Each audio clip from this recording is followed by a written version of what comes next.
Hello বন্ধুরা, তো আমি চলে এসেছি রান্নাঘরে। তো রান্না করছি, দেখো আজ রাতের কি রান্না। রাতে করছি তো পরোটা করেছি। পরোটা কিন্তু আমি আটার পরোটা করেছি। আর এদিকে দেখো আলুর দম করেছি, পনির দিয়ে আলুর দম, পনিরটা ভেজে তারপর আলুর দমটা করলাম। তো পনির দিয়ে আলুর দম কারা কারা খেতে পছন্দ করো অবশ্যই কমেন্ট করে জানাবে। আর সাথে থাকবে আটার পরোটা। তো এদিকে মেয়ে বই পড়ছিল, এতক্ষণে হ্যান্ড রাইটিং করছিল।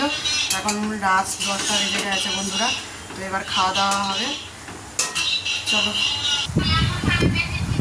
তরকারিটা ধরে যেতে নামিয়ে চলে এসেছি বন্ধুরা। গরম গরম পরোটা আর আলুর দম, পনির দিয়ে আলুর দম। মেয়েকেও বেড়ে দিয়েছি, তোর বাবাকেও দিয়েছি, ওরা খেতে শুরু করে দিয়েছে। তো এবার আমিও খেতে শুরু করে নেবো, আমিও বেড়ে নিয়েছি বন্ধুরা। তো তরকারিটা গরম বন্ধুরা, আমি এদিকে দেখো থালাইতে বেড়ে ঠান্ডা করছি। আর পরোটা তো খাবো, আর সাথে নিয়েছি মুড়ি। তোর বাবা যদি মুড়ি খেতে চায়, আলু পনির দিয়ে তো আলুর দম, মুড়ি খেতে ভালোবাসে তরকারি দিয়ে। তো এখন আমি খেতে শুরু করছি, কারা কারা খাবে তো চলে এসো।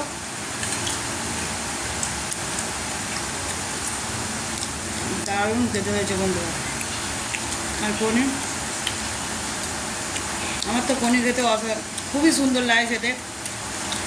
আর কাঁচা পনির ও খেয়ে নিই, আজকেও খেয়ে নিলাম।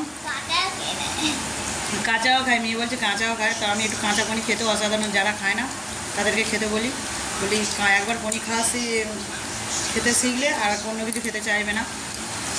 তা আমার মতো পনির কাঁচা খেতে কারা কারা ভালোবাসে অবশ্যই কমেন্ট করে জানিও। এখন এই পর্যন্ত বন্ধুরা, টাটা, রাখছি। গুড নাইট, সবাই ভালো থাকবে, সুস্থ থাকবে, টাটা।